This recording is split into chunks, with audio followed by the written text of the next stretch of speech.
Morning, everybody. I'm Michael the Centrist here again. I'm just going to put up a short video about what spiritual love is. This topic is on spiritual love. And the best way to describe what spiritual love is from the perspective of a way that would be acceptable to an atheist, because we are dealing with spirituality and we don't want to offend anybody. So, as you know from my earlier videos, I'm actually a moderate Christian, and the best way to explain in a nutshell what teachings of somebody like Jesus Christ would be just to take something, one aspect of one series of events that occurred in his short life, but it would be, from my perspective, the last part of carrying the cross to his own crucifixion.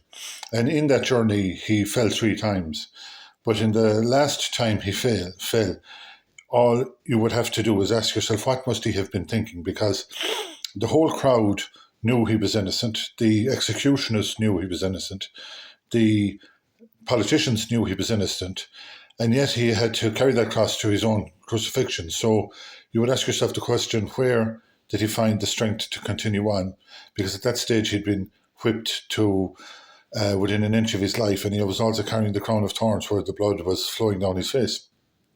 And the answer to the question, of course, is that you can only go through that level of suffering and pain if there's a bigger calling at work. And in this particular case, it was love. And this is the part of spiritual love. He was able to sustain himself through all that suffering because he loved something enough to die for it. And what he loved, of course, was humanity. And that's what spiritual love is. And it's the great teaching of Christianity, and it's the great teaching, I think, of all of the world's great religions. The positive aspects that love is the highest calling of human beings. And it's when we're actually looking out for each other that we're at our finest. Because the natural predisposition for a human that isn't outwardly focused like that is melancholy. So I hope that this video reaches you, and I hope you take something from that. And as always, let's be careful out there.